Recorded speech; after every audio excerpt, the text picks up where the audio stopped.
Yo. Hello and welcome to another episode of the Mastermind, Body, and Spirit Show. I'm your host, Matt Belair. Today's guest has written and illustrated over 200 books for children and adults. Many have been translated into more than 30 languages and have become successful animated television series that are enjoyed by children all over the world. The total sales of his books have exceeded 42 million copies worldwide. His work can be found in the permanent collections of the Mazza Museum of Art, Dodd Center of the University of Connecticut, Kirtland Collection at University of Minnesota, and the Grumman Collection at the University of Southern Mississippi. As a noted speaker, he has been inspiring audiences around the world with his spiritual and life-affirming concepts that he shares in many of his books. Welcome to the show, Hans Wilhelm. Thank you, Matt. Thank you. How you doing? I'm fine. I'm great. I'm excited to be here. Yeah, I'm excited to have you on the show. You reached out maybe about a month ago, and I was able to look at your work. And the second I clicked on one of your videos and saw the webpage, I knew I had to have you on. You have such incredible videos all over YouTube on many different spiritual topics, a lot of things that are common issues for people, but your videos are so simple, and you've really kind of deduced to the core message of these things like depression or soulmates or things like that. So maybe you can just, for people who don't know you, just give a little bit of a background on your work and how you got to where you are today. Sure. Well, as you can hear, I was born in Germany, but I lived in Africa and America for a long time now. But all my life, I was interested in the spiritual subjects. When I grew up, there was no internet, so there were also no real books available. Very, very frustrating. And anyway, but I got through, and I studied many, many paths, and I stayed in the communal living for 7 years, and so on. And but always kept it pretty much to myself. It wasn't really part of my work, which I did as a writer and illustrator for children's books. I separated that. But it was only a few years, well, something like 15 years ago, when my father died. And my father had a very eventful life. But when he died, he knew very well that after death, there would be nothing left, because he was in the war, a soldier. He has seen death all his life. And he was absolutely convinced that life would be over when he dies. And we all respected that in our family, and he was quite content with it. So in his last few days, when he couldn't speak anymore, but he could listen, we 4 children, we rotated and were with him all the time. Then I was with him for his period, and I told him, look, that I know yet you don't believe life continues after death. And you may be right, but just in case you are not, and you may be surprised that you're not dead, these are the things you may experience. This happens probably when you are on the other side. So I really listed all the things which I knew pretty well of, that they were happening on the other side. And he just listened to it, smiled, and so, all right, this is your belief, I have my belief. And then a few days later, he died, and I totally forgot about this. It was only 5 years later when I went to a book signing of a medium who was well respected, and everybody raved about him, and I wanted to meet him because he was so special. He was very young. And I came very early to this book signing to make sure I got a seat, and the room was empty, and I sat down. I was going to my little meditation when somebody tapped me on the shoulder, and he says, I'm Roland Comtois, who was the author. And when you came in, I just saw your father coming in as well. And he ran to me and he said, please, this is my son. Speak to him and tell him that whatever he told me before I died was true. And it helped me so much to understand it. And then he said, when I'm now here seeing of how many souls are coming, dying, so the quote, dying in quotes, and arriving here and are totally confused. They don't know what happens. I don't know where they are. Would I please start writing books about this? Because all the knowledge which I have. And well, I wasn't quite sure about that. And he also mentioned some other personal things, which I was pretty sure that came from my father. So I thought about it, and because I wasn't ready to write another spiritual book, there are already many enough in the market. And I also wanted to reach young people. I mean, young people don't really read their books that much anymore. So in a meditation came the idea to do videos. So that's how I started my channel called lifeexplained.com. And in this, I do videos from 5 to 10 minutes long, some a little bit longer, where I draw visually how or everything relates, how the law of karma relates and where it is stored and how everything else works and how the fall took place and how the energies and thought patterns work and so on. I draw this because I've been illustrating books for a long time. And it's just one of my talents. And I do this also very much for myself. I'm still learning all the time. And when I really have a complex idea about, let's say, loneliness or whatever it is, and I really think deeply about it and study and so on, and then draw it out visually of what it actually means visually, then I can understand it much, much better. And so I do it for myself, and then I share it, put it on YouTube and on my website, lifeexplained.com, and all these videos are for free. There is no membership, there's nothing to pay, there's nothing to join. And I just put them out there, and they grew so suddenly. I mean, I was totally surprised, and the feedbacks have been also very tremendous. And that's what I'm doing. And now I like to speak with people like you who have got a different audience who may be interested in these videos to just check them out. And that's basically my idea. As I said, this is not my money-making basis. That's what I do in writing. I still keep on writing books for children and adults, but I do this as on the side. And every month, I think I release a new little video about spiritual topics. And I think there's still a lot more to cover. But so far, I think there are 60 videos. That's amazing. That's an incredible origin story as well about your father. I'm sorry to hear that, but it's interesting that you had a confirmation and then that's what comes out of it. And I like a lot of that. But it's interesting that this is the thing that you're doing on the side that that can help people. I think a lot of people in, let's say, the conscious community or just in the world, you need to make a living. You might work wherever, but then you have this thing on the side. And I think that it's important to, when you get that understanding and that feeling and that knowing that you can make something that can help somebody. It might not be your money maker at first, but it's something that really is going to help because you have really incredible topics on there. You have loneliness, you have things that a lot of people are struggling with. And if your video, as you and I discussed on the beginning, you said, if this episode can help one person, if our conversation can help one person feel better, then, we've offered something from our hearts. If you come from your heart, maybe you don't know where that's going to go and you can just show up your best. So I'm curious about the things that you told your father, because interestingly enough, I just reposted an old podcast I did with Frank Ostaseski, who's a co-founder of Zen Hospice. And this man, he wrote the 5 invitations, what death can teach us about fully living, and just helping thousands of people cross over. And he's a older gentleman, really beautiful guy, really humble, and really lived the path for a long time. So I'm just curious what your thoughts are about, what is possible, or what do you think happens after we die, and how maybe that can help us live a more fulfilling life. I made one of the video is the 10 surprises you will have when you're dead. And of course, I can't list them ahead, but some of them, of course, the most important one for people is that you're not dead. I mean, we take this for granted, anybody who has been on the spiritual path, but it's not the general assumption. People do not live, or they do not believe that necessarily. They may know that there is something like God or whatever, etc.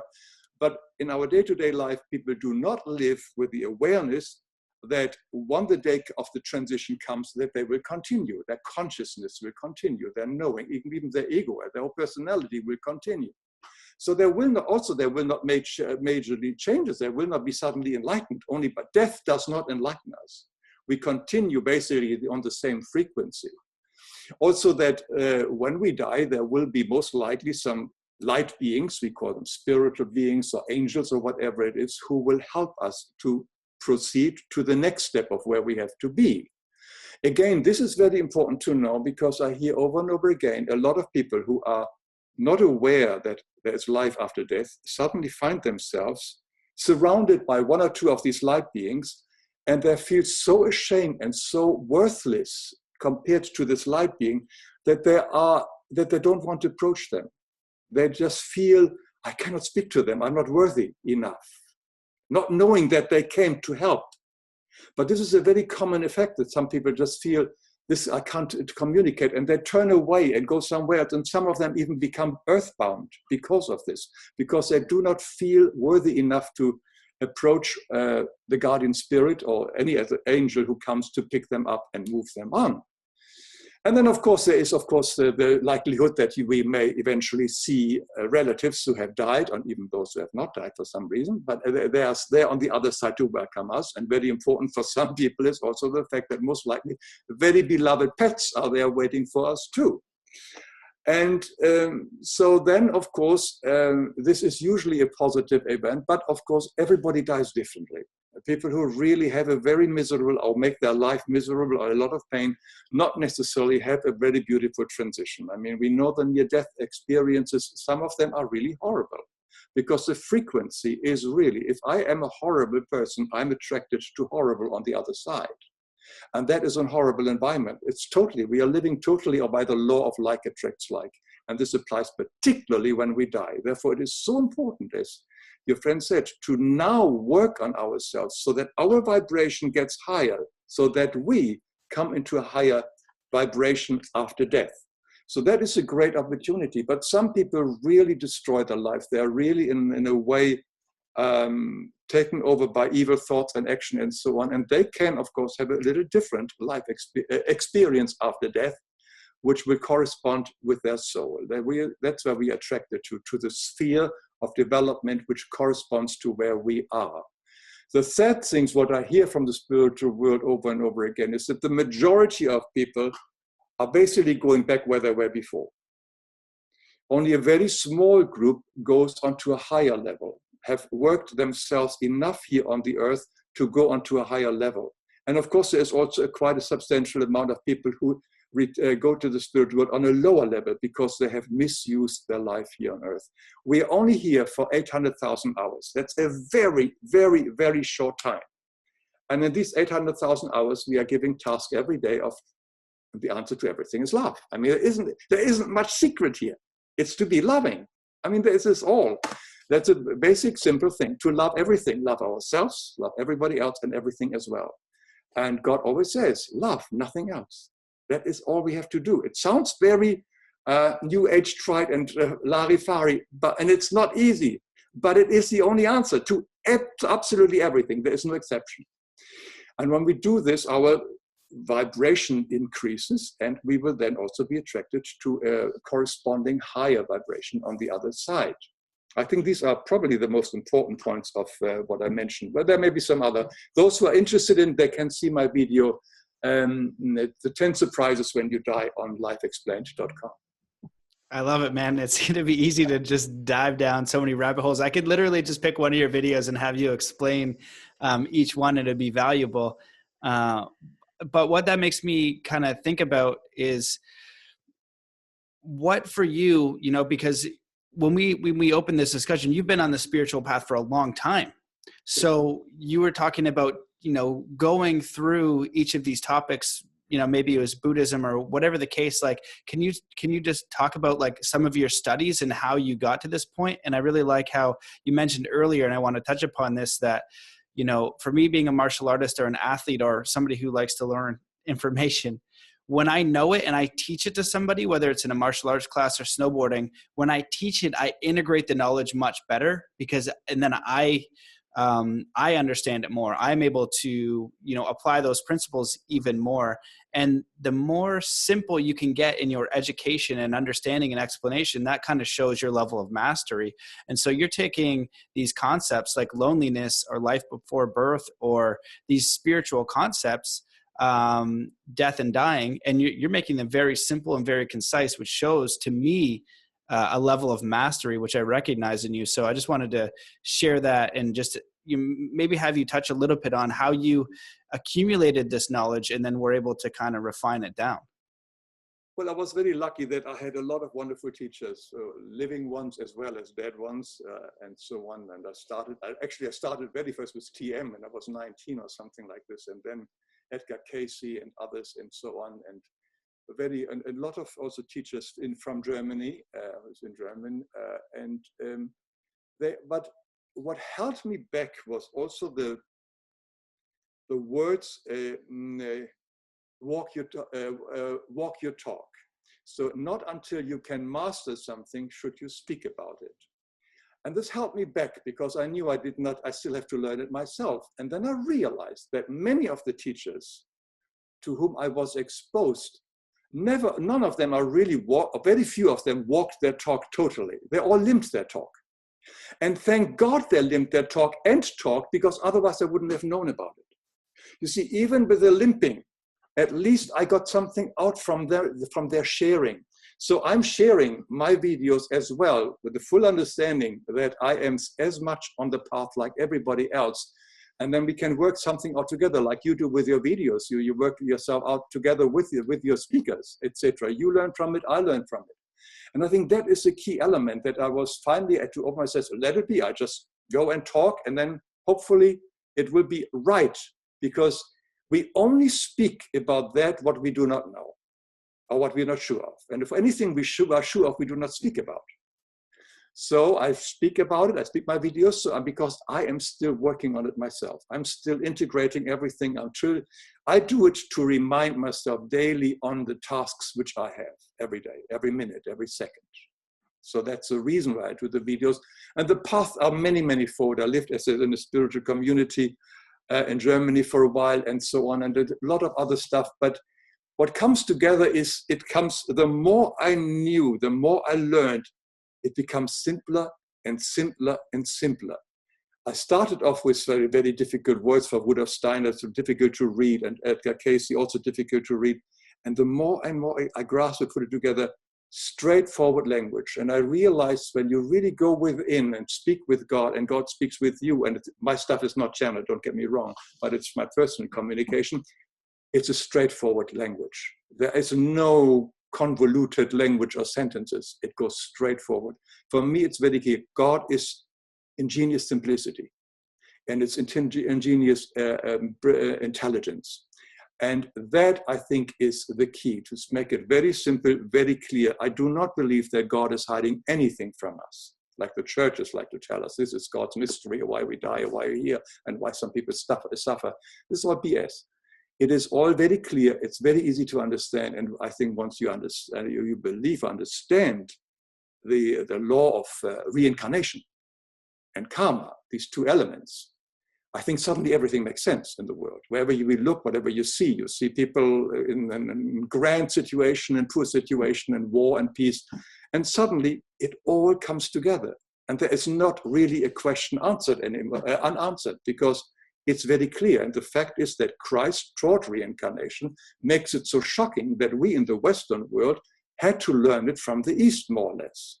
But Christ was very clear speaking about reincarnation. And there are several quotes in the Bible, as well as also his teaching, which came afterwards.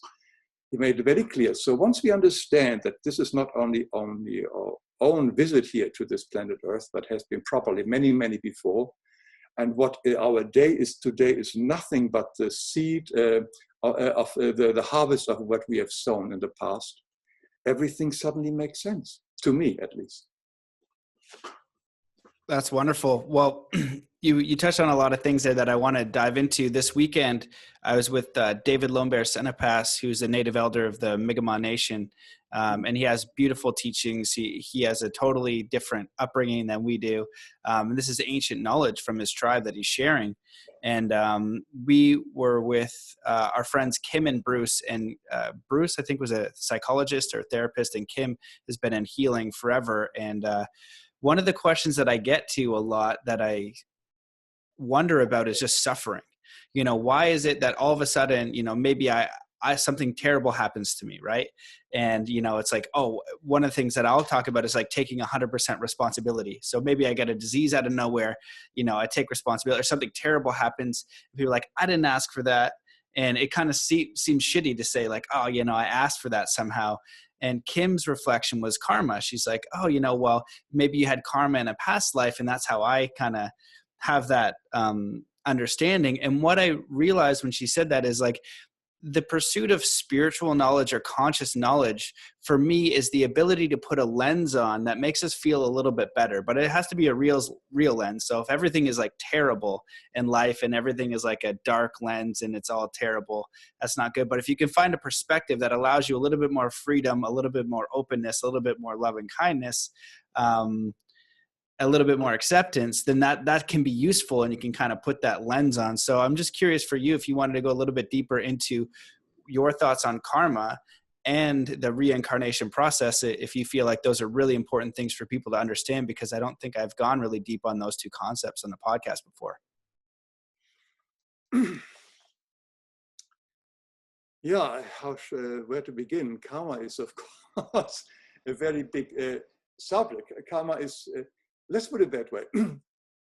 Whatever we do, any action, any sensation, any thought, any words we speak, and any action is stored immediately in our body, in our cells, in our soul, what we call our soul, and also in the Akashic records which surround the globe. And then, most importantly, in the repository planets of the material and semi-material universe. These are the planets, these are the stars. That's where horoscopes came from long time ago. So this is where our karma, what we do, is continuously stored. Whatever we do has a vibration. All life is a vibration, nothing else. That's what Einstein said already. So according, like attracts like. So our action is attracted to certain planets, to whatever in the universe. That's where it's stored. It's exactly the same as we have got the Sputniks and all the satellites around the planet Earth. They also store the stuff and send it back when the time comes right. Now, these planets are moving continuously. They're moving. All planets are moving. And when they reach a certain kind of formation or are full, they download the karma back to the person who has sown it, like attracts like. So we are getting this back. We are not necessarily getting it back in our lifetime. This is probably 60% we get back in our lifetime. But there's a lot of stuff which comes back in another lifetime.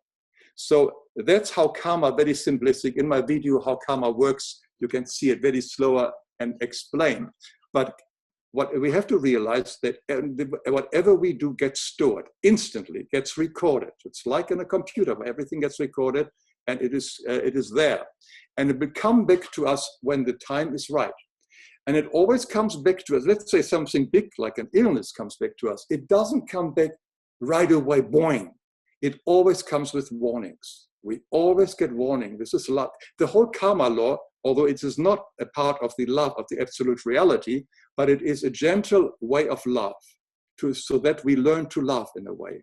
If I'm nasty to you right now and I get it back in some other way, so I learn probably through my own suffering that it is a much better way to be nice to people. So basically we get our old BS back so that we reflect on it and understand that the only way to have a beautiful life for oneself and for the rest of all neighbors is through love. And there is just no exception ever to that. And karma teaches us that continuously. And this also includes loving our body. Like smoking and stuff like this is not a very loving action to do. And the result will be maybe lung cancer or whatever it is. So that is the whole universe works on this basically, cause and effect. It's a causal law which is outside of reality, in which we are now. We are in the temporary reality or the illusion. And here we have to deal with our karma. And we create karma all this time, and our day-to-day existence is nothing than the harvest of seeds that we have sown long time ago. So where we are now, what community we are in, with the family we are born in, the country we live in, is also part of our karmic experience. We have started it a long time ago. So we can never blame anybody. Blaming doesn't help anyway. Even blaming ourselves is not a good idea. But we cannot blame the politicians in Washington. We cannot blame, the bad mother-in-law, whatever it is. It's just not possible. We have created that. And everybody is only here because we asked them to come into our life to teach us a lesson of love. There's nobody coming into our life for any other reason. So this is basically life in a nutshell, that we are experiencing what we have sown a long time ago. And Jesus has spoken about it many, many, many times, the law of sowing and reaping and whatever it is. So it's something which is very fundamentally part of the teachings of the Christian religion and as well as the Eastern religion. It's just only that the church, it's not the church, it was an emperor, I forgot his name. He took it out in the 5th century because he thought he was the ruler of the church. I made a video on this one a long time ago. It's called Reincarnation Part 2, of how the Christian teaching was totally changed, not by the church so much, but by an emperor. And so they took out the teaching of reincarnation of many lives, which the original church fathers always taught, and we have got their writings, but they took it out so that you had to really join the church to save your soul. Because reincarnation, you don't have to join anything. If reincarnation exists, you don't have to join anything. You can just live without it. But this was one way to keep a real tight control over the people. So there we have the most important teaching, I think, which is a law of reincarnation and karma, which was taken out in the Western world. And we pay a dear price for it because we have become very self-centered, egoistic, me generation, etc. Because, well, who cares? I only live once, this famous saying, which is not true. And the idea that we only should live once has caused so much pain in our own life, because our selfish and self-centered life, in the end, always causes us tremendous pain, and to others as well as in the end to ourselves. And this is where all the confusion is. You look at this country here at the moment, the drugs and so on. It's so high that people want to escape. Their life is very, very hard and very, very tough. And they don't know where. They don't know exactly why they're here and for what reason. So many people try to escape. And it's not the drugs only. I mean, the most important, I think, escape these days is the internet. The internet is a total tool of escapism. And again, this is so very important. Coming back to karma, as I said earlier, when sort of a major blow of fate comes or something serious comes, like an illness or whatever, accident, etc., the planets keep sending us little warning signs. And these warning signs we feel in our solar plexus. I don't feel well today. Something is wrong. Something is odd, etc., etc. I feel, and the first thing we often say, an anxiety, or I feel bored. Boredom is, I don't want to be where I'm right here. Boredom is a sign I want to be away from where I am right now. I do not want to deal with the emotion of feeling that is coming up in me right now. And when we do the opposite and face this boredom and says, what does it want to say to me? What's happening here? I have a great morning, yet now suddenly I feel funny because something said something. What is happening? And learn to explore, self-discover ourselves. That is how we make the changes. But instead, what we now can do, because we have got this instant little machine here, the moment we feel bad, we click on this one, and 2 clicks, and I'm a different wonder world. And I do not deal with my emotions. And then 3 weeks later, boom, the doctor says you have got lung cancer. That is something which is a sad thing, that we so easily are distracted and are bored. I made a video, a TED talk actually, I gave on how boredom can be a very creative force. I did this, I was also trying to avoid my boredom, and had several instances where I felt certain emotions, and I normally would have had that was before computers and television. Then I stuck with it and I listened to it. And out of this, I understood where it came from childhood or whatever it is. And I created all these stories, and I started a whole book club just by facing my boredom. And I cannot emphasize this enough. Anybody who feels bored, don't go to the next distraction. Sit, close your eyes, ask your guide, God, whatever, what does it want to tell me? What does it remind me of? Childhood, whatever it is. Explore it, find it, and love it. Send it loving energy. And then you will learn from it. Anyway, that's so much enough. Did you get any questions? Oh, yeah. That's a really wonderful point. And, I think you hit the nail on the head with saying that the phone is one of the key distractions. And that's what, I haven't done it yet. It's one of the checks that I need to get is a Vipassana meditation, where you basically meditate all day, every day for 10 days. I have done long sits of meditation before, like for months. And, pretty much that's all I did. But that's a big thing, is the boredom, and you want to get out, you want to do something. That's why so many people don't meditate, because it's you need to do something. And I'll say right now, I am 100% guilty of grabbing my phone and checking on the stupid likes or whatever, or comments. And I'll say, okay, like I'd be off social media if it weren't for me needing to post the podcast and things like that. And some of that is true.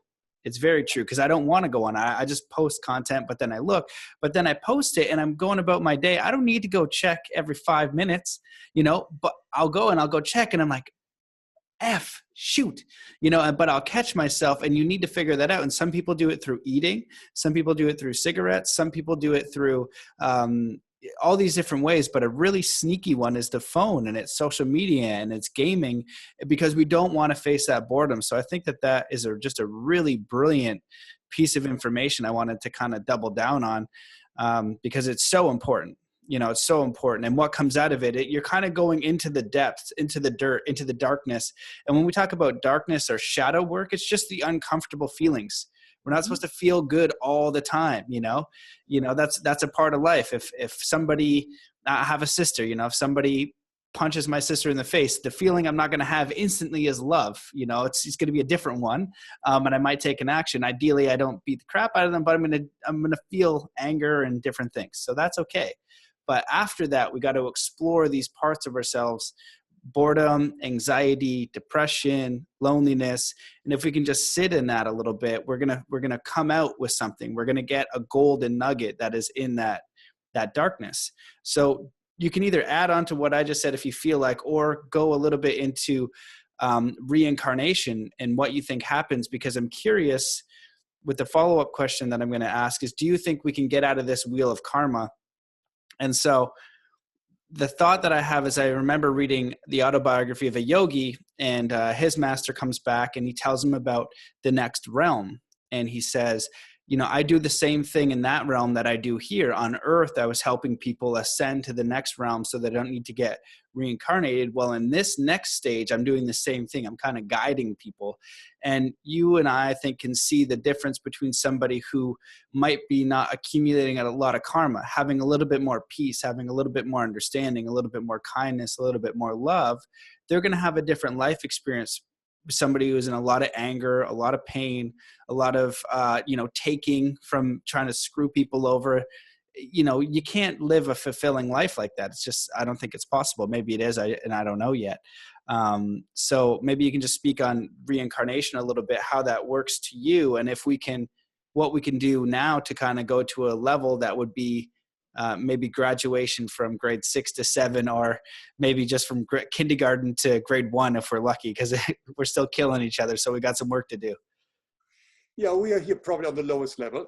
My understanding, and I'm sharing here my understanding, is that outside of the pure heaven, from where we all once came, and through the story calls the fall, we separated ourselves. We had selfish thoughts, separate ourselves, like attracts like, and we couldn't stay in the pure heavens anymore, which is the divine heaven. And so we are now outside of the pure heaven. And my understanding is there are major 7 layers. And these 7 layers have 7 sub-layers. And you do different teachings, different numbers, but there are layers. And the lowest one is the matter here as well. The lowest frequencies, it's all frequency. The lowest one is matter. So we are now here on matter. And it is the first 4 levels which require reincarnation. Wherever we are, if we are, our awareness on level 2 or level 3, we still come usually back to reincarnation. And then on the 4th level, we not necessarily have to, but then from the 4th level onwards, what we call the God force pulls us to the next one. So we no longer have to reincarnate. Now, reincarnation is not necessarily something negative. It is something very positive. As I said earlier, it's only 800,000 hours for most of us. It's a very short visit. It's like you and I going to the movies for 3 hours and escaping in Star Wars. This happens and then go back to normal life. And the same thing is reincarnating. 800,000 hours compared to eternity is absolutely just nothing. So we decide to come here because here on earth, we have the opportunity to undo our karma the fastest possible way. Largely because we are here on earth in a very unique situation. We are surrounded by a lot of other people of different frequency, different vibration, different awarenesses. When we are in the spiritual world, like attracts like very strongly, we are like only between similar people. And we are surrounded by people who think like us, act like us, etc. All the robbers are together, all the saints or whatever. It's very boring. There's very little friction, very little growth. The other thing, we also do not have a physical body which buffers karma.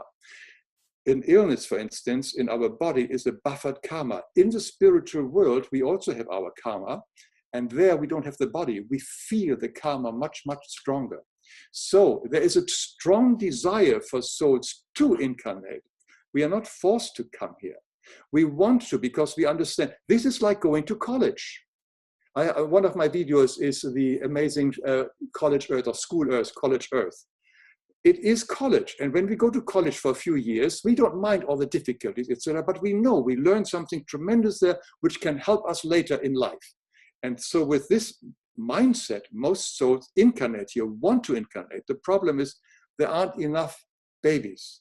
There are more souls want to incarnate than there are babies. And the other side is also that, unfortunately, in the more first world countries, there are even far less babies. So a lot of souls who may not have needed a very difficult life because they could have gone in a more affluent lifestyle, still choose to go somewhere in Africa or Asia into the poorest area just to be incarnated, even if their life wasn't really requiring such a difficult life environment. But the desire to incarnate is very strong. There are also souls who incarnate for the lust of it. They want to go back because they need the body, they want to screw, they want whatever it is, that is here, this is where I can have my fun. And these souls are there as well. They are not advised. Usually before we incarnate, we get advice from our guardian spirit, tell us exactly what we have to expect. All the pitfalls, the highs and lows, the dangers, and we have to agree with it. We also may do some soul contracts with other souls who also incarnate with us at the same time to be our adversary, for instance, or our helper, whatever. So we make these arrangements and then we incarnate. And so this, the whole reincarnation, I hear many people say, oh, what can I do to no longer in my email to incarnate, that I stop my reincarnation because I don't want to come back here again. So my answer is this: when you understand that your only purpose of life is love and service, you may want to come and incarnate to help others. So that's another reason, to help others. You want to see that everybody else also comes and comes into higher frequency. So it's not so much about us. In the end, it's always about others. The whole universe is nothing else than service. That's beautiful, man. I totally agree. You want to keep going? I see you're ready to open your mouth. Keep going. Keep laying it on me. It's great. Well, yeah. No, I think that at the moment, I think that I stop here. So, as I said, I've got, this is various wonderful short videos. One is the Earth, the amazing Earth Alive, and also Life Before Birth is very, very good. I mean, how we plan our life together with our guardian spirits together, and we see actually what's going to happen. And we know that the disasters we have there, we know it in advance. So when we have it later in our life here as coming back as karma, how can it happen to me? No, we have agreed to that bullshit because it helps us to cleanse ourselves right now if we deal right with it. So we knew we would have an illness. We knew we would have a handicap. We knew we would have a horrible life experience, etc. Because we need that challenge. The same like you with your skateboarding. Without challenges, you couldn't have grown. The same like a student goes to college. Without challenges, we cannot grow. And we accept them as challenges. But once we are down here and we are faced with all that stuff, we don't see it as a challenge. We see it as a curse. We see it as a horrible. And yeah. And yep. the other thing, which is another point. You have a question? I don't want. No, keep going, please. I think the other I think we must not overlook, and it took me a while to really come to grips with this. It's very important. Is that when what we call the fall happened, when a lot of souls left this pure heavens, there were what we call destructive energies. We call them demons or whatever it is, devils, whatever. I don't want to go too much into these. But these energies are still here. They're surrounding us. and they're continuously trying to draw energy from us. And we open ourselves often up to them and let them draw the energy from us. And I do have several videos on this. One is called Evil, also on spirit possessions and so on. So there's a lot of stuff which, in spite of being at all this wonderful clockwork where everything works with karma and so on, there's also this negative energy which continuously bombards us, challenges us, and pulls us away from being love and being loving, being angry, and doing exactly the opposite. Because if we are angry, if we are fighting, if we are suffering or whatever it is, we are oozing out energy, loose energy. And that is the energy which the negative forces suck up and dream. Because they no longer have energy. Then they use our energy. And they use it in military, they use it in everywhere in our whole system. I don't want to make it too big that we're all afraid of it, but I want it to be us be aware of it, that there is this energy. And whenever I let myself go in whatever direction, which means negative or whatever it is, I'm opening myself up to that energy. They are so very smart. They know exactly, because they can see our aura. They know exactly what our weakness is. And they easily can jump in and give us some inspiration. I just remember the wonderful story of of Faust by Goethe. It's an old story, just very brief, is about this. It's probably the most well-known German drama, but it's basically about a senior citizen, an elderly, very studied gentleman who is a doctor, and he dabbles with metaphysics and the pentagram and so on. And suddenly, in no time, suddenly the devil is next to him, Mephisto. And Mephisto knows exactly what he wants. And Mephisto smooth talking, and with a hologram, basically, he shows them the body of a young girl. And he is, of course, Faustus, yes, that's what I want, etc. He knows exactly what it is. And so he says, well, I can make you young, you can have this girl, etc., etc. And he makes a deal with the devil, that's what we call it, and he signs with blood, his soul away, says, who cares for my soul? I want that girl. So, of course, then the story goes on. He gets this girl, he gets to look younger, gets the girl, and then she gets a baby and commits suicide or whatever. So it's a dreadful story. But what it is basically that they know exactly what our weak point is. They know exactly. Is it sex? Is it drugs? Is it whatever it is? And they feed us continuously. And they know. And the thing is, and I come back to the major distraction, and I made a video on this one, technology, the negativity of technology. It is the internet. Somebody sent me a wonderful email around about how the internet had all the apps. There are now apps of the 7 deadly sins. You know, the 7 deadly sins like lust and greed and so on. And I didn't know, I don't think I get them all together, but gluttony is Yelp. Hate is Twitter. Facebook is pride. No, Facebook is envy. Instagram is pride. I don't get them all together. Oh yeah, sex is Tinder, and so on. So you have got the 7 major sins, and there is an app for it. In other words, whatever our weaknesses are in life, one click, one app, and it's there for us. It was never before possible. It is so quick and so seductive. So whatever our weakness is, one click only, and we can have it satisfied. And to say no to this, and to be strong enough and to understand that this is only a manipulation from the negative side who wants our energies, that needs some strength and some focus in life.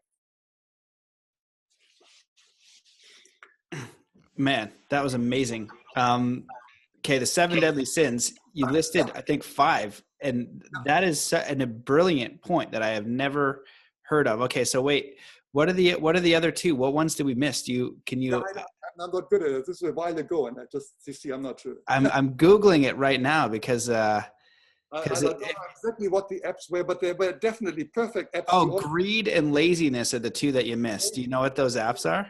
It's probably YouTube, you know. People get just no, you don't have to read anything. You don't study. You get but I don't know greed anymore. But there was a greed one. Anyway, they're all all there. Maybe if I find it again, I'll send it to you. But yeah. If you think about it, let me know, because it's super important. Because I'll tell you straight, like this podcast is on consciousness and spirituality. I Yeah. am not above that. You know what I mean? I have gotten in times, and even recently, like I was just in a car on in the drive, and I was like, what am I doing? Like, why am I doing that? So it's very seductive, and it's instant, and all this stuff happens in your brain, little brain chemicals, stuff like that. That happens. So you form an addiction, and your body is just doing that rather than just sitting and being bored. And it's a really, really important point, because over time, you're going to mess up your life experience. A day turns into 2 days, turns into a week, turns into a month, turns into a year, turns into a decade. That can happen at a blink of an eye. And when you're down here learning these different things, you can really get derailed. Easy. I can see you want to make a comment, so jump in. No, I was just saying, not only after you need higher and higher stimulants. That's where the problem is. You start off with a very weak stimulants, and then you go higher and higher and higher to more extremes and more extremes, whatever they are. This doesn't stop.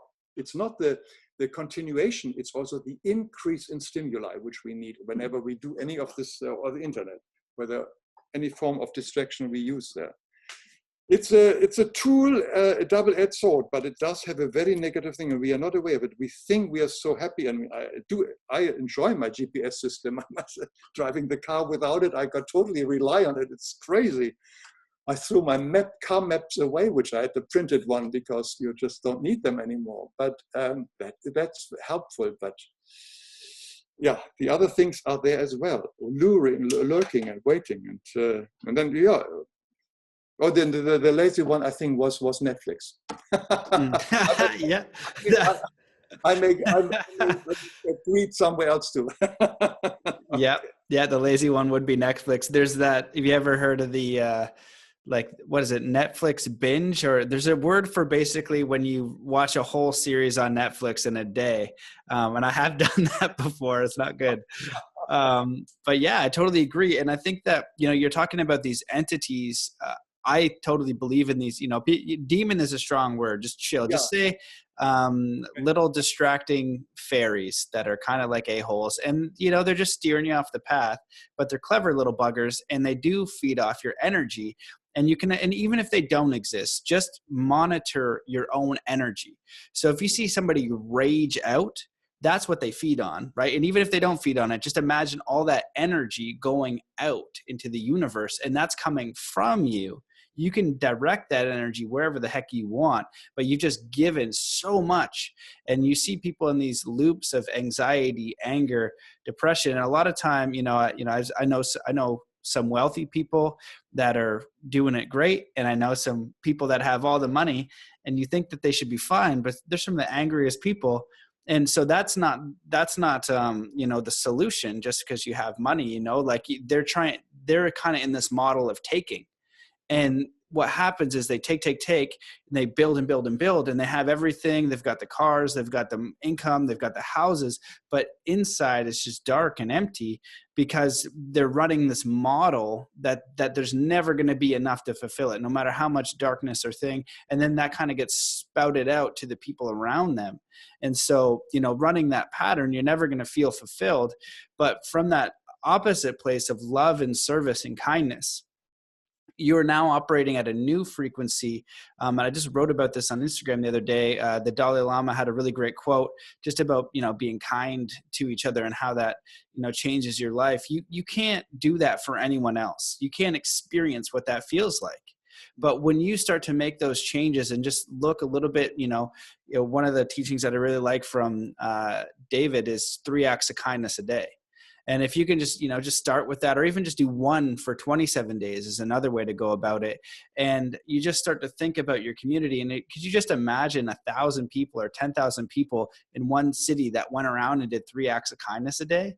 Because there's an energy that's exchanged, and the person receiving feels that. And then the people who observe it also feel that. Right? It's you're setting what this model is, and that's how you build community and trust again, because we don't have trust. We don't have connection. I can't even imagine what it's like to be a youth now. I was, athletic in high school, and I had good friends, and I was, talented at, different things, but I was terrified of high school. I was terrified of the girls. I was terrified of the guys that were 1 year older.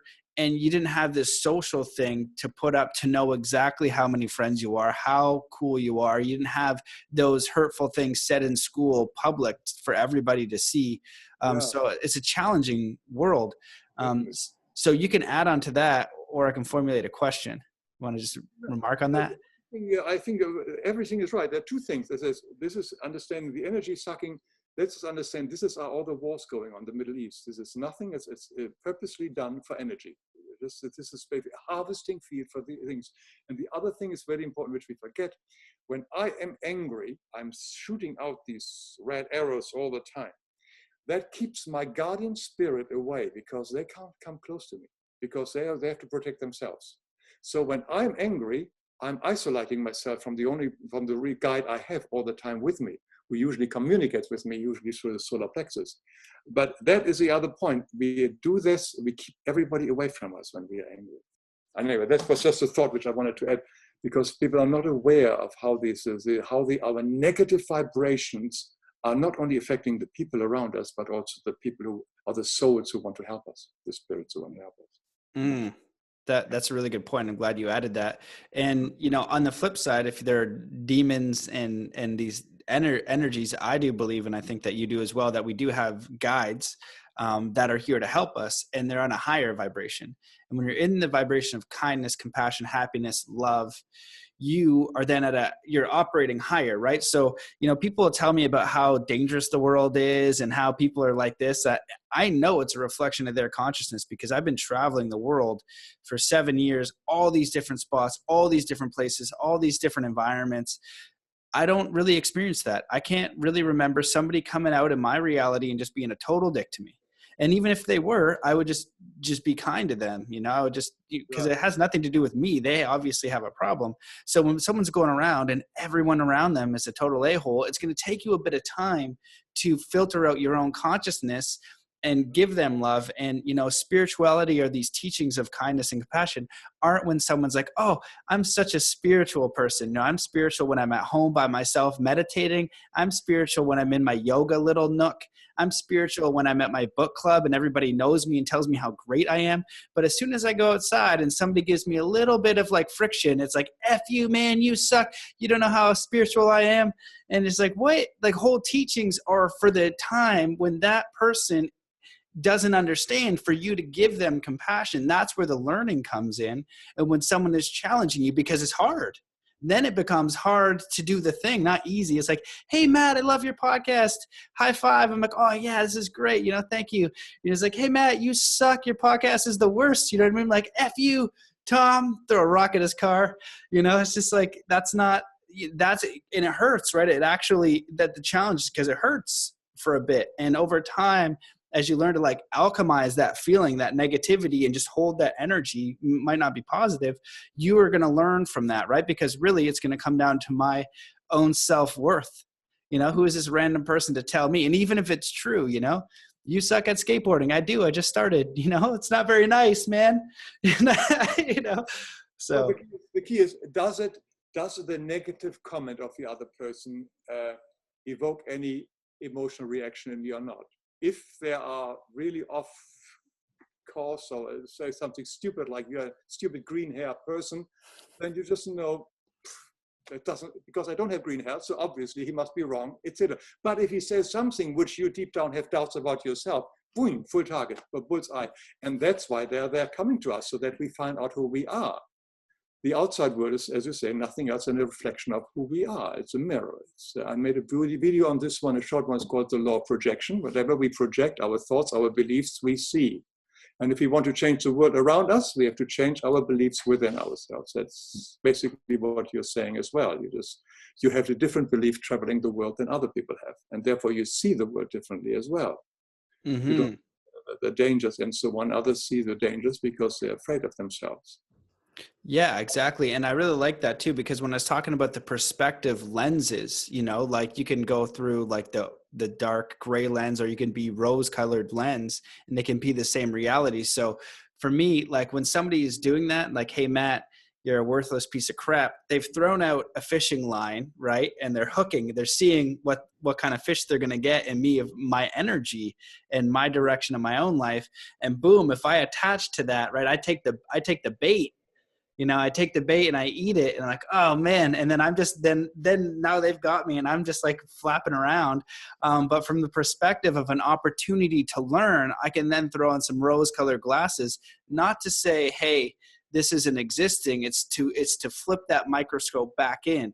What about me doesn't feel good enough? And I can have compassion for those people out there, because that's the biggest thing is, is being able to love ourselves completely, to be able to be kind to ourselves for whatever reason is like the most challenging thing. And, I use myself as the example where like, I'm fit, I like have like a six pack. I'm good at sports. I like travel the world. I do cool things.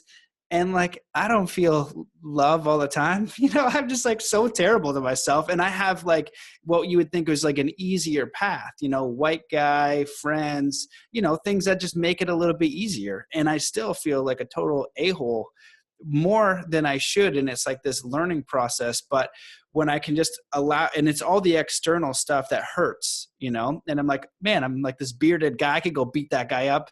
And that's what I think, I'll just go beat up that guy who's talking shit to me on the internet, who's probably like 12-year-old kid, playing video games and just talking shit to me on the side. But it hurts. And that's just my own work, right? Putting on a lens to just go back in and to find more love for myself and release anything that I'm holding on to. So maybe you can speak a little bit on some tips for just being a little bit more loving and kind to ourselves. Well, the question, I mean, I also get emails which are challenging, let's put it that way, where people are really misunderstood it or come from a very different point. And it says, and I ask myself, it says, okay, do I now answer from my ego? It says, how dare you say that? I says, look, this is his belief or her belief. Live it, send them love and bless them. And I do that, and that happens very easily, but they can challenge the ego as well. And it's basically the ego which is sort of this, how dare they do that to me? And don't they know how much work and I did into this and so on? I know it's all there for me to understand that there is still a lot of ego going on. And when you respond, it's not necessarily there are problems in you as well. It's just your ego which says, how dare they do that to me? And there we have to really understand it says, no, everybody has their own dance and we have to let them be there. The problem, of course, we always have, and many of us, and we all think have, is that we always feel superior to other people. I mean, that is we are very critical about other people and we judge them easily and we always think we are superior. And that's a typical ego trip. And I think I need many lifetimes to get that done. But it is something because we are totally with our own thought plexus thinking. And I noticed this as well, coming back to technology again, with young people and so on. The isolation of young people. I mean, when I grew up, I had lots of friends, acquaintances. I was out in the street. I was doing things like you did with your skateboard. But today, I live here with a lot of young kids, and I never see kids in the street. It's like they don't have kids here. They live all inside. They must all be on the computer. The wonderful weather. No kid plays anyway that I see here. A very young kid, maybe with the parents on a playground. That's the only thing. So I don't know. The only communication they have is with the internet. They're totally, and this can isolate you more than anything else. As you said, your likes and friend numbers, etc., and the comments. And that is crucial. That's really horrible, I think. This is really, really sad that there is not this natural interaction anymore like we used to have. But yeah, it's a really important point. And I just wanted to say that you've made me feel better about when I get the crap talk in your accent. That's what I'm going to hear now is how dare they with their accent, because you're a little bit older than me and you've done a lot of great work. And then someone will come and, say, how dare they say that to me, and it's just like, it's the ego part of me, right? How dare they think that I'm talking smack, but the thing is I don't, I'm just only speaking from my experience the best that I can. So that's going to help me personally. So thank you. Yeah, you don't level yourself onto that level. And not if you feel superior, you're also on one is also on the wrong level. But you just know, I also see sometimes, because all these, I'm surprised, I was a bit what's the word? Afraid. I was nervous of getting a lot of negative comments on my videos. So I blocked my first years of videos. There are no comments allowed because I didn't want to deal with that. And it's only recently that I allowed comments, and they have been 99% all positive. There are very occasionally a negative one.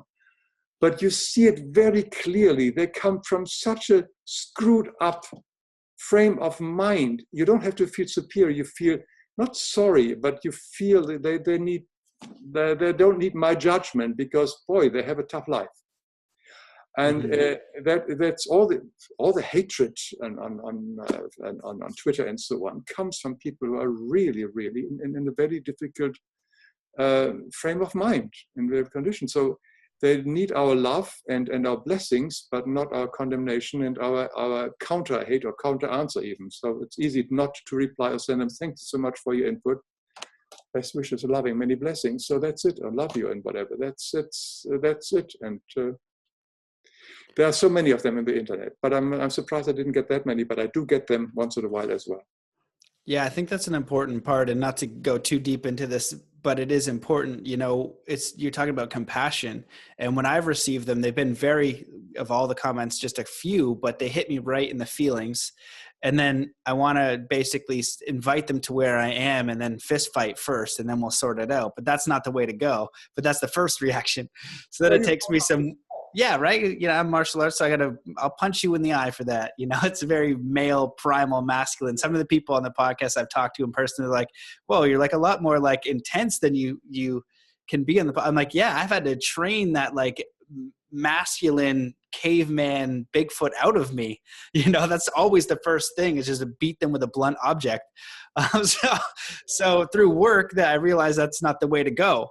And when I take that time and that step back and I reply with kindness and compassion, you know, understanding, try to get their view, they open up. And just like a child that is reaching out in a class, you have no idea where they're coming from. They're actually reaching out. They're throwing these darts, and they're kind of like, with their negativity, they know something's not right. So they're shooting out darts and hooks to get checked, but this is where they're coming from. So that's, I think, a good understanding when people are doing that they're checking, and it's, you don't need to even agree with them. You don't need to, take their crap. It's just treating them with kindness.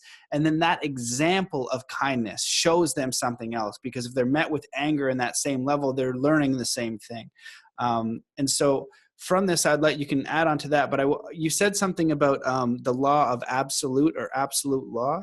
I'm wondering if you could talk on that, and then maybe other universal laws and the connection with God, because we talked about that a little bit. And I don't know if it's one same circle or 3 different videos, but I feel like you would be a good guy to speak on those topics. Well, we'll see what comes out. The one thing I wanted to add about the negative comments we get, I like this quote from Course in Miracles. There are only 2 actions. One is crying out for love, and one is giving love. And all these negative comments are crying out for love. There's just no exception. And when we see that it's a crying out for love, we can respond to it very, very differently. And we can give whatever needs to be done in a way it is. So that is very helpful. The absolute law, which I think is another word for God, which is basically love. And this is the absolute heaven, the absolute, which everything is in absolute and harmony. These are the heaven, very briefly. I mean, it's a 7-dimensional existence, which is difficult for us to understand. But it is the central sun with the 7 prism suns around and all the different universes around it. It's continuously rotating, continuously growing, and it is only based on the love frequency, which means there is no shadow. There's also no negativity, because it doesn't need negativity. It is just growth. It's evolution, continuous evolution. Evolution doesn't involve what Darwin has said about this, the survival of the fittest and so on, is always BS and so on. I have an animal video on this one. Evolution happens gradually and so on. It doesn't need to the survival of the fittest. And it doesn't happen in 6 days either, like some Christians believe it. But so that is basically the absolute law, which we were part of, or which we are born. This is where all the spiritual beings like you and I and everybody else came from. And there was at the beginning the choice to make this, that some souls wanted, some spiritual beings wanted a different universe, wanted to become like God. This was a story of Lucifer, whatever we want, the parable or whatever it is. So a lot of spiritual beings separated themselves, and they are now living in the temporary universe, because eventually they all will return. And this is a story of the prodigal son. Jesus' prodigal son famously went out into the world, got lost, and eventually comes back into the open arms of the Father. This is basically what we all are doing. We are basically at the moment down here outside of the pure heavens, and we are slowly working ourselves back into the pure heavens again to become love again, because only then can we enter the pure heavens. We have to carry the kingdom within to become attracted to the kingdom, and the kingdom is love. So it's basically very, very simple. And outside of this pure heavens is the causal law, which is a cause and effect, the karmic. It doesn't exist in the pure heaven because it doesn't need to. Everything happens in the constant now. Here we have delays, we have got time, we have got etc., etc. So it is a very different kind of universe with the 7 layers here, purification spheres. And that's where we are now tumbling at the moment, and we want eventually to return back. And we don't have to make it a major kind of, how shall I say, a major kind of difficult path. The path is very simple. You don't even need to understand anything what I've just said. The path is God is within. The divine love is within. The kingdom is within. So whenever we really want to link with the strongest energy ever, we don't have to sit on mountain. We don't have to visit gurus. We don't have to do anything. We don't have to chant, to sing. Go within, close the eyes, go within to the light and in a humble, quiet connection, and be with that energy, that divine energy. If we make one step towards God, he makes 1,000 steps towards us. So I think that is the important thing, that whatever we have, any problems we have, I just made a video on addiction, which is very, very important, which I didn't realize when I make this video about this coming to God in this rather humble way, whenever we feel we are tempted by something which we no longer wish to do. And after I did the video, I realized it was basically the 12-step program. And there was also the book of, was it Russell Brand, who just came out. I read that afterwards and said, oh my God, this is the whole thing. And I got this from a spiritual revelation from God directly. Not me, but someone else got it and I read it. So it is all very simple. We don't have to do much. All we have to do is move within, go within. It's not all that difficult. A lot of spiritual paths, a lot of gurus, a lot of people and so on make it very complicated, this and that, etc. But the steps are very easy. And the same is, I'm sure you're familiar with Ho'oponopono, which seems to be very similar like what you're teaching now. The 4 words is, I love you, please forgive me, I'm sorry, and thank you. Say this to everybody you meet. This is the essence. This is basically, if we do that quietly in our mind to everyone else, we really move on. So the whole spiritual path is very simple, very direct, very not easy, because our ego doesn't want us to do that. But our soul and our heart wants it. The spiritual world is surrounding us, is helping us. The spiritual world is nothing else but service. They're here to service us, to help us, to give us all the help we want. All we have to do is to ask. It's the same, like I said earlier, with death. When we die and they see these angels, we have to ask them, we have to allow them to lead us, and so on. They have, because otherwise they interfere with our free will. We have the free will to say no, and we don't want it. I want to have my beer, my alcohol, whatever it is, forget it. So yes, that free will is yours, and you will have the consequences. It's fine. There is no punishment in the universe. It's only consequences. And everything we do will have its consequences, and we will learn from it or not, and we'll learn later then. So that was all I can think at the moment. That's wonderful. Really, yeah, amazing. I totally agree with that. You know, it is a simple path. The teachings, if you read a bunch of teachings, and I was just in Utah, and I'm Canadian, so going to a place where a whole state is essentially Mormon, every single person you have, and I'm like, oh, I don't know how to phrase this like softly. But they have it's very rigid, you know what I mean? And you don't think outside. And I know exactly how that is designed.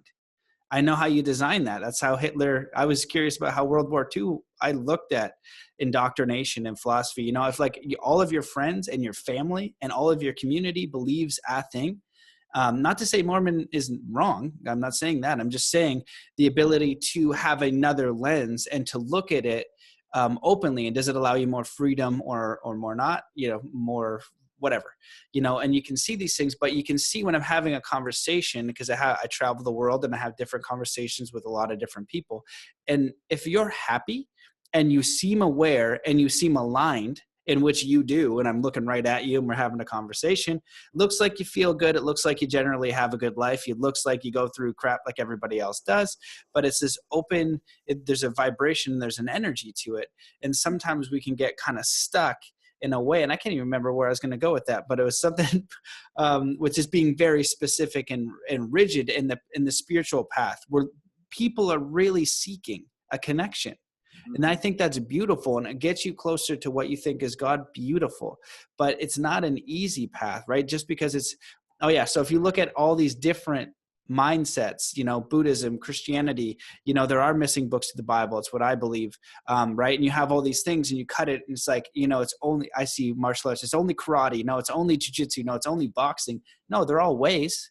They're all different ways. And we can pick from each one, but at the core of it is about self-development. It's not about beating the crap out of your neighbor. It's not about boxing is better than jujitsu, so I beat you up for it. It's like, I'm developing myself. And then you go over to the Muslim, he's like, oh, I'm developing myself too. This is how I connect.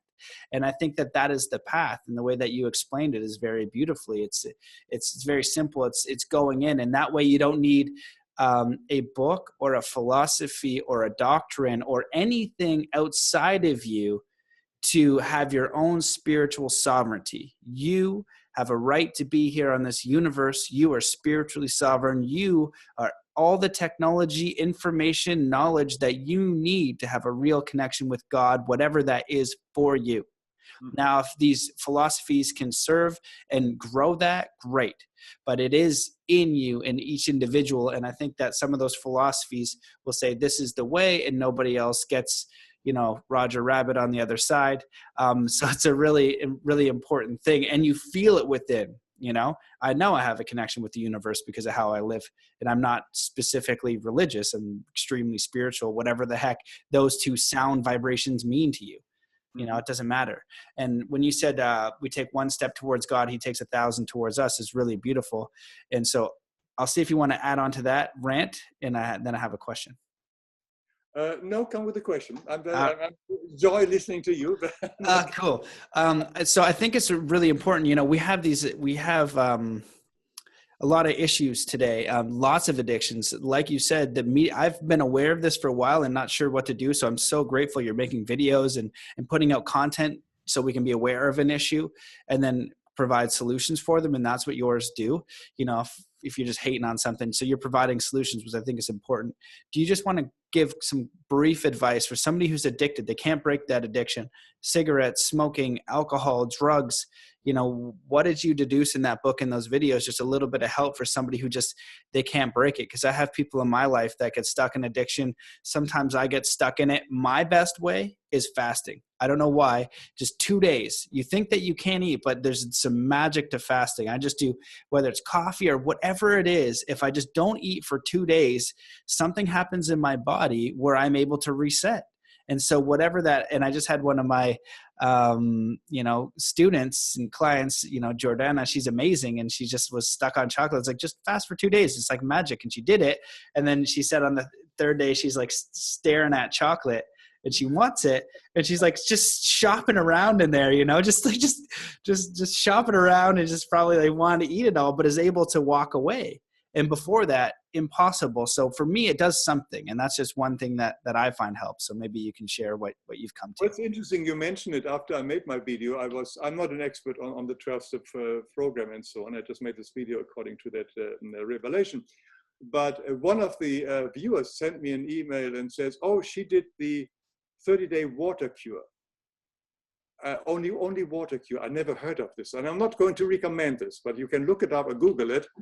And basically you drink water for 30 days or what only, etc. Basically what you are saying, you really change your whole physical body that way. I'm not saying this is the answer. I never heard about it, but it is similar what you say, 2 days no eating, etc. Because the whole things change in that way. But I don't think that is necessarily the answer. It would be much better to find out what is the hole that we're trying to fill. Because whatever it is, whatever we take to with alcohol or internet or whatever it is, there is a hole in us that we want to fill with a substitute. And that is something which, as I said, I would strongly suggest to always consider the 12-step programs of all different forms. They're available even for internet now. And they may not work the first time. Sometimes people have to go 2 or 3 times before they really help them, particularly with alcohol and drugs and so on. But it is the inner connection with God to where that is the strongest power. And again, I'm not speaking from experience here. That's why I'm a bit careful with the choosing of my choice of my words, because when you are really as seriously addicted as I've seen people I don't know how I get out of it. I don't know. But for the little problems I have had, etc., going within, asking for help, seriously for help, it was there. It lasted for a long time. It doesn't necessarily cure me. But I know that if it helps me for small steps, etc., will also be there for long steps. That I'm convinced of. If ever I go down deep end on some kind of extreme addiction, I know that is in me and it's not out there somewhere. So that is, and in my video, I go into like remove yourself from yourself, look at yourself without judging yourself. What are the things which you find should be changed and so on, and then bring them to God and discuss it with Him and speak with Him and feel. I see how you feel. There's also the element of remorse that you have obviously hurt people, etc., in your process by being addicted, etc., and you have hurt yourself. That remorse and repentance is very important.